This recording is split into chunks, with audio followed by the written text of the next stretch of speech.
I'll go through this in detail with you, but for the audience, first of all, very important to pull this off the exchanges for several reasons. I would say most poignantly and probably easy to understand is there are bad people with poor moral standards that are looking to steal your crypto forever and ever.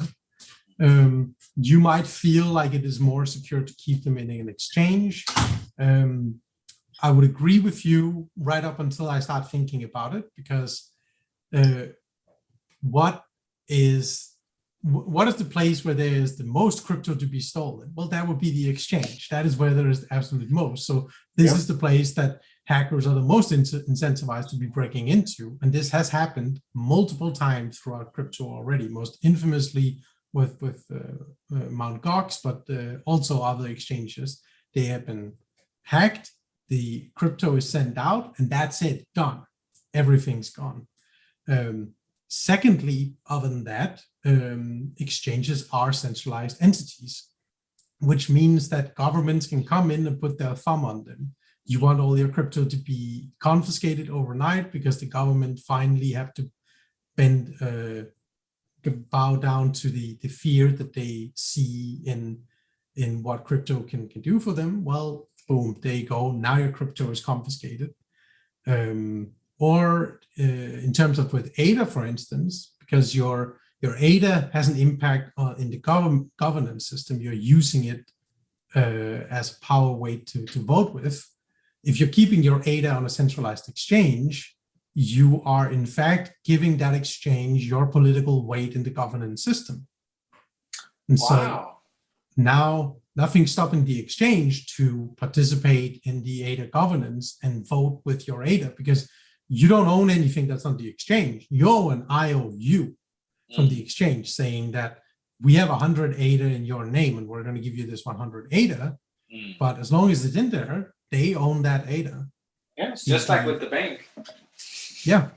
The famous adage, not your keys, not your crypto, or not your coin, is very important to take to heart. So definitely encourage anybody and everyone to learn about wallet software. Just do a few Googling. You'll find a plethora of great high reviewed wallets.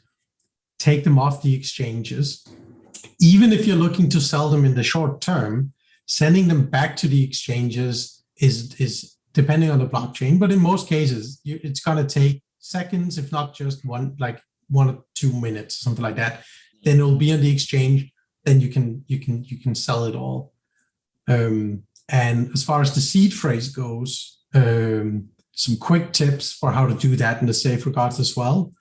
Cardano's seed phrases are ultra secure. They have 24 words, which makes them resistant to even quantum computer decrypting.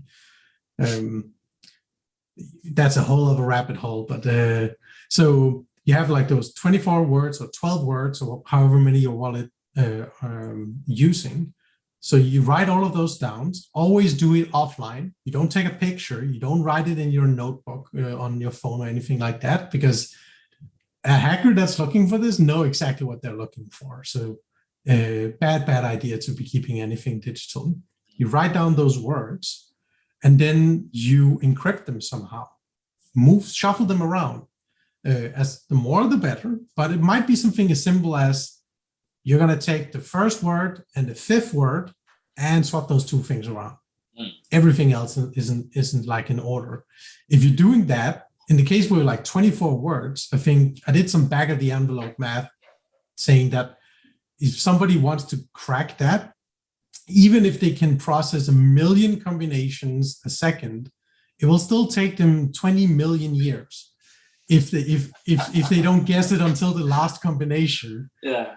To guess all of the order. They can see all the 24 words, but they don't know which order that they're all in. You're thinking, well, it's not that many, right? But when you start multiplying 24 to 23 to 22 all the way up, that adds up to a number that I don't know what that number is called, but it's really fucking huge. So just that simple little thing, you could almost have that list just lying around, and then people would be unlikely to be able to break it. You shouldn't let it lie around, of course. then what you do on top of that is that you take your list of the words that is now decrypted, and then you break that into 2 or 3 or 4 different pieces. And then you put one in your bank vault, you put one in your safe, you bury one in your parents' garden, or you give one to your friend or whatever. And you can make duplicates of these as well, because you've encrypted the list and you broken it into pieces. And so now you can just scatter it like Voldemort's Horcruxes all over the place. And so if you were to miss one of them, you have a house fire and your fireproof safe boils the note that you had in there, or like whatever. It's fine. You have a backup stored with your favorite bartender, or like whatever. Because like at that point in time, the security risk of having 1 or even 2 of those pieces exposed is nothing. It's almost nothing. And there are many other great advices on like how you can handle these things like very securely. But personally, I found like this is a pretty simple, pretty low effort to very high return on security and also redundancy, like resilience. Like I don't have to worry about like, oh God, what happens if I still lose this thing? Well, I have duplicates, I have backups. They're spread around to all my favorite dairy milk farmers and like whoever else I want to store a shop with. Yeah.